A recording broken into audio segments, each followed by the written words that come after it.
नमस्कार साथियों। मेरे प्यारे साथियों, मैंने कर्म के सिद्धांत के बारे में इस वीडियो में जानकारी दी है। मैंने इस किताब के बारे में संक्षिप्त में जानकारी दी है। मुझे ये किताब बहुत पसंद आई। आप पूरी जानकारी के लिए ये किताब पढ़िए। आगे लेखक लिखते हैं कि मनुष्य जानबूझकर पाप क्यों करता है। सच पूछो तो यह प्रश्न मेरा, आपका और हम सब का है। यह समस्या हम सब लोगों की है। अनजाने में पाप हो जाए वह अलग बात है, किंतु मनुष्य जानबूझकर पाप कर्म क्यों करता है। अर्जुन भगवान से पूछते हैं, मनुष्य किसकी प्रेरणा से पाप करता है और इच्छा न होने पर भी पाप क्यों करता है। मनुष्य से बलपूर्वक जबरदस्ती पाप कौन करवाता है। उपरोक्त तीनों प्रश्न अत्यंत महत्वपूर्ण और विचारणीय है। मनुष्य जानता है कि झूठ बोलना पाप है, अधर्म है, फिर भी दिन में कई बार झूठ बोलता है। चोर अच्छे से जानता है कि चोरी करना पाप है, अधर्म है, फिर भी वह चोरी करता है। मनुष्य अच्छी तरह से जानता है कि प्रामाणिक होना धर्म है, फिर भी वह अप्रामाणिक व्यवहार करता है। धर्म किसे कहते हैं और अधर्म किसे कहते हैं, यह शास्त्रों और संतों ने ढोल बजा बजा कर लोगों को समझाया, और हम लोग भी अच्छी तरह से सुनते हैं और जानते भी हैं। फिर भी धर्म का आचरण छोड़कर अधर्म में सम्मिलित हो जाते हैं। दुर्योधन जैसा दुष्ट आत्मा भी महाभारत में स्वीकार करता है कि मैं जानता हूँ कि धर्म क्या है, फिर भी मैं उसमें प्रवृत्त नहीं होता, और यह भी जानता हूँ कि अधर्म क्या है, फिर भी मैं उसमें निवृत्त नहीं होता। थोड़ा विचार करने के बाद वह स्वयं ही अपना अनुभव करता है कि कोई दुष्ट भाव, कोई प्रबल देव या दानव जो मेरे दिल में बैठा है, वह मुझे जैसे समझाता है, प्रेरणा देता है, मैं वैसा ही करता हूँ। दुर्योधन नालायक है, अधर्मी है होने के बावजूद उसने इतनी निखालिसता दिखाई और स्वयं स्वीकार किया कि उसके हृदय में कोई दुष्ट भाव बैठा है जो उसे पाप कर्म में प्रवृत्त करता है। जबकि हम लोग यह स्वीकार करने के लिए भी तैयार नहीं होते हैं। हम लोग जानबूझकर पाप कर्म करने के बावजूद यह साबित करने का प्रयत्न करते हैं कि जो किया है वह मैंने किया है, इसलिए वह पाप कर्म नहीं है। हम लोग तो एक तरह से दुर्योधन से भी कहीं अधिक दुष्ट है। अर्जुन द्वारा पूछा गया एक प्रश्न बहुत अधिक विचारणीय है। अर्जुन पूछते हैं, किसकी प्रेरणा पाकर व्यक्ति पापाचरण करता है और उसकी इच्छा न होने पर भी वह बलपूर्वक पाप कर्म कौन करवाता है। सभी को कुमकुम का तिलक पसंद है, किसी को काजल का टीका पसंद नहीं आता है। हर व्यक्ति चाहता है कि सत्य वक्ता और प्रामाणिक व्यक्ति के रूप में दुनिया में विख्यात हो, फिर भी वह जानबूझकर असत्य और अप्रामाणिकता का आचरण करता है और पापार्जन करता है। भगवान श्री कृष्ण ने अर्जुन पर कृपा करके गीता में इस प्रश्न को निम्नलिखित उत्तर दिया है। मनुष्य के अंतःकरण में स्थित अनेक जन्मों की कामनाएं और वासनाएं उसे पाप कर्म करने के लिए प्रेरित करती है। एक सुंदर सा उदाहरण दिया है लेखक ने। एक सुंदर सफ़ेद रंग की बिल्ली, उजले रोम वाली बिल्ली को इत्र से स्नान करवाकर, पाउडर लगाकर, सुंदर रेशमी वस्त्र पहनाकर, ऊंचे आसन पर मखमल की गद्दी पर गुलाब का हार पहनाकर बैठा दिया जाए तो कदाचित वह समझदार बनकर शांति से बैठी भी रह सकती है। लेकिन कब तक?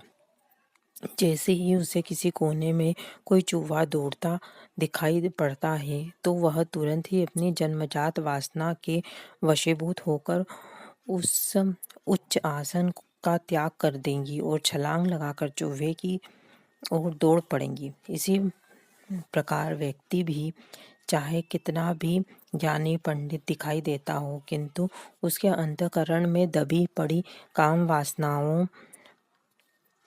कामनाओं और वासनाओं क्षमा करना अंतःकरण में दबी पड़ी कामनाओं और वासनाओं को लुभाने वाले संयोग पदार्थ या व्यक्ति प्राप्त होते ही वह पाप कर्म करने के लिए दौड़ पड़ता है और उसकी काम वासना के समक्ष आने पर वह स्वाभाविक रूप से क्रोध करता ही है।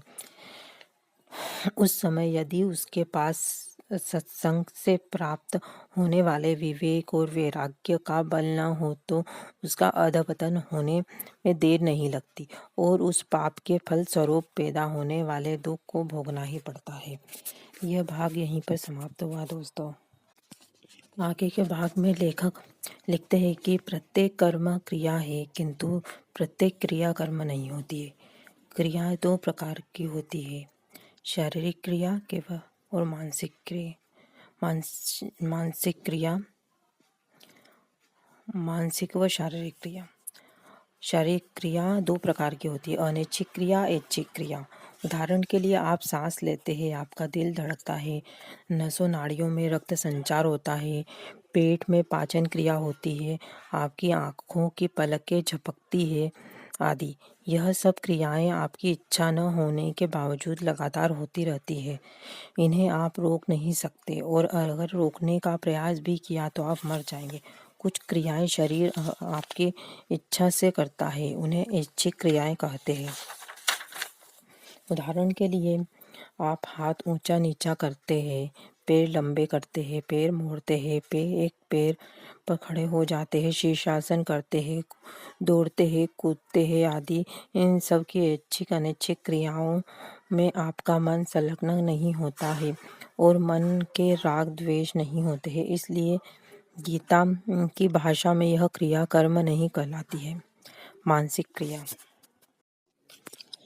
मानसिक क्रिया कई क्रियाएं आप मन में करते हैं और शरीर में नहीं करते। उदाहरण के लिए मन में विचार करते हैं, मन से किसी का अच्छा या बुरा चाहते हैं। यह सब मानसिक क्रियाएं जब तक शारीरिक क्रियाओं में परिणत नहीं होती हैं तब तक वह केवल मानसिक क्रियाओं के रूप में ही होती है और वे कर्म की परिभाषा में नहीं आती है। जब क्रिया में उद्देश्य, वृत्ति और या अहंकार मिलते हैं तब वह कर्म बनती है। आप मन में अपराध करने का विचार करते हैं, किसी को थप्पड़ मारने का विचार करते हैं, किंतु जब तक शारीरिक रूप से आप अपने हाथ से किसी को थप्पड़ नहीं मारते हैं तब तक वह कर्म अपराध नहीं बनता है। इसलिए फौजदारी कानून में सरकार ने एक धारा रखी है, अपराध करने का केवल विचार मानसिक क्रिया करना अपराध कर्म नहीं माना जाएगा। कलयुग में मानसिक रूप से पुण्य करे तो पुण्य मिलता है, किंतु मानसिक रूप से पाप करे तो पाप नहीं लगता है। इसका अर्थ यह नहीं है कि मनुष्य मानसिक पाप करने की छूट है और वह मानसिक पाप करे तो भी उसे कोई दोष नहीं लगेगा। सच्चा भावार्थ यह है कि कलयुग में मानव यदि भूल से कोई गलत विचार या मन में कोई पाप करता है, किंतु शरीर से वह पाप करने से पहले अथवा पापी विचार करने के लिए पश्चाताप करता है और परमात्मा से अंतःकरण पूर्वक क्षमा मांगता है तो उसका वह पाप माफ हो सकता है। शास्त्र कहते हैं कि केवल कलयुग में ही ऐसी व्यवस्था है, सतयुग में ऐसी व्यवस्था नहीं है। यदि केवल जानबूझकर मानसिक पाप करता है और उसके लिए पश्चाताप करने के बदले निरंतर मानसिक पाप करता रहे तो यह एक समय ऐसा आएगा जब उसका मानसिक पाप उससे जबरदस्ती शारीरिक पाप या क्रिया कराएगा और उस समय वह क्रिया कर्म बन जाएंगी तथा ऐसा क्रियामाण कर्म तत्काल अथवा संचित कर्म में जमा होकर पक्का प्रारब्ध बनकर आपके सामने आएगा।